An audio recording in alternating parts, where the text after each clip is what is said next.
Hello, ladies and gentlemen. Welcome back to our channel. Our happy face. Yes, again, our happy face. It's the second movie this week. War 2. ഞാൻ വണ്ടിയിൽ നിന്ന് എടുത്ത് ചാടുക പുറത്ത് അത്ര മാത്രം പവറായിട്ടിരിക്കുന്നത്. എന്തിനിടെ ഈ ആഴ്ച കണ്ട പടം രണ്ടും ഇത് ഞാൻ അവസ്ഥ. Action packed movie, ഒരു ആക്ഷൻ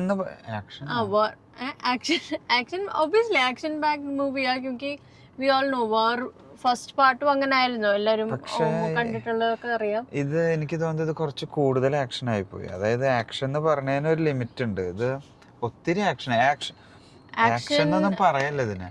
मतलब एक्शन के नाम पे എന്തൊക്കെയോ ചെയ്ത് വെച്ചേക്കുന്നു. Like all the movies these days are like that. അതായത് ഇപ്പൊ കൂലി വന്നത് നമുക്കൊന്നും ആക്സെപ്റ്റ് ചെയ്യാൻ വിശ്വസിക്കാൻ പറ്റില്ല. പണ്ടൊക്കെ നമുക്ക് ഈ ടൈപ്പ് ഓഫ് മൂവീസ് കാണുമ്പോൾ നമുക്കൊരു ഫീൽ ഉണ്ടായിരുന്നു, ഒരു നല്ലൊരു മൂവി എന്നുള്ളത്. ബട്ട് ലിമിറ്റ് ഉണ്ടായിരുന്നു ആക്ഷൻ ആയാലും. ഇതൊന്നുമില്ല. ഇത് നമുക്ക് വിശ്വസിക്കാൻ പറ്റുന്ന ഒന്നുമല്ല നടക്കുന്നത്.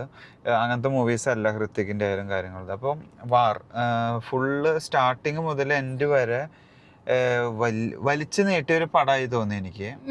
ഒത്തിരി ആക്ഷൻസ്, അൺവാണ്ടഡ് ആക്ഷൻസ് നിറച്ച്, അൺബിലീവബിൾ ആക്ഷൻസ് നിറച്ചിട്ടുള്ള ഒരു മൂവിയായി. രണ്ടു കൂട്ടരും മരിക്കില്ല, അങ്ങനെ ഒരു സ്റ്റോറി പോയിക്കൊണ്ടിരിക്കും. മരിക്കില്ല, ഇടി കൊണ്ടാലും ആർക്കും വയ്യാതെയാവുന്നില്ല. അതാണ് ഇതിൽ പറഞ്ഞത്. സ്പെഷ്യലി 2-3 സീൻസ് ഉണ്ടായിരുന്നു. It was like out of ആ മൈൻഡ് കി വാട്ട് ഈസ് ഹാപ്പനിങ്. ലൈക്ക് എല്ലാ മൂവികളിലും എല്ലാവരും അവരൊരു ലിമിറ്റ് വെക്കണം എന്ന് തോന്നുന്നു. ഇല്ലാന്ന് വെച്ചാൽ അത് ഭയങ്കര പെശകാവും.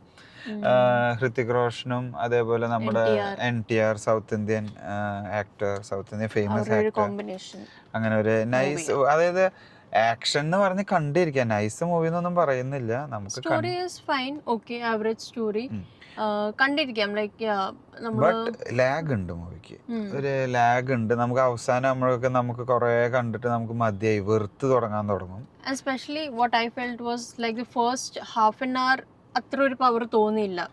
എന്താന്ന് വെച്ചാൽ നമ്മുടെ ഹൃത്തിക്കിന്റെ എൻട്രിക്കൊന്നും ഒരു പവർ തോന്നുന്നില്ല. സാധാരണ വാർ 1 അതൊക്കെ ഒരു എൻട്രി തന്നെയായിരുന്നു. മോസ്റ്റ്ലി അവന്റെ എൻട്രി ഈസ് ലൈക്ക് ഇത് in the middle of the movie or ഒരു കുറച്ച് കഴിഞ്ഞിട്ട്. ബട്ട് ഇതില് സ്റ്റാർട്ടിങ്ങിൽ തന്നെ എൻട്രി ഉണ്ട്.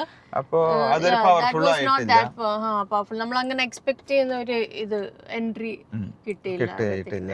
പാട്ടുകളില് ഒരു പാട്ട് നന്നായിട്ടുണ്ട്, ഡാൻസും കാര്യങ്ങളായിട്ട്. അതായത് NTRഉം ഋത്തിക്കും ഉള്ള ഒരു കോംബോ ഡാൻസും ഇതൊക്കെ ആയിട്ട് രസമായിട്ട്. എസ്പെഷ്യലി NTR ലൈക്ക് ഋത്തിക്കിന്റെ കൂടെ നിന്ന് കളിക്കുന്നുണ്ട്. Because we all know Hrithik is a great dancer, right? അപ്പൊ അതിനെ കടപിടിച്ചിട്ട് തന്നെ നിൽക്കുന്നുണ്ട്. ഓരോ സ്റ്റെപ്സ് ആയാലും കാര്യങ്ങളും sure that he is doing well, you know. Nice ആയിട്ട്. It was good.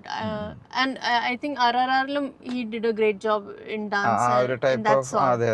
അപ്പോൾ ഇതിലും നല്ല ഡാൻസ് ആയിരുന്നു. ഇത് ബേസിക്കലി ഇതൊരു സ്പൈ മൂവിയാണ്. Indian spy, undercover agent, റോ, അതൊക്കെ റിലേറ്റഡ് ആയിട്ടുള്ള ഒരു മൂവിയാണ്.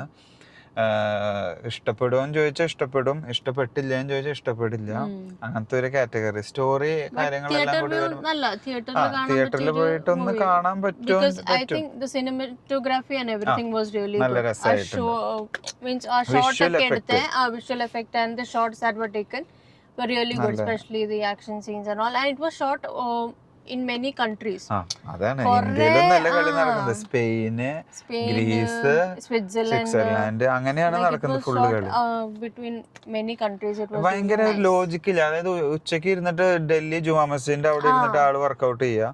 അപ്പൊ മെസ്സേജ് വരുന്നു, പിറ്റേ ദിവസം രാവിലെ നമ്മൾക്ക് ആള് സ്പെയിനിൽ എത്തിയിട്ട് ചായ കുടിക്കുക. 5 PM ഇവിടെ സ്പെയിനിൽ കാണുമെന്ന് പറയുമ്പോൾ like he reaches Spain in like അങ്ങനെ എന്തോ അതൊക്കെ കൂടിയിട്ട് ഒരു ഇഷ്ടപ്പെട്ടില്ല. ബട്ട് കണ്ടിരിക്കാൻ എന്തൊക്കെയോ ഒരു ഹൃത്തിക്കാണല്ലോ സ്ക്രീനിൽ വരുമ്പോ ആ ഒരു സ്ക്രീൻ പ്രസൻസ് ആൻഡ് ദി ഓറ ഋത്തിക്കിന്റെ അത് ഡെഫിനറ്റ്ലി ഇറ്റ്സ് ഓൾവേസ് ദേർ. അങ്ങനെ ഒരു മൂവി ആയിട്ട് കാണാം. ഋത്തിക്കിന്റെ ഡാൻസ് കാണുന്നു. Because if you love Hrithik as A dancer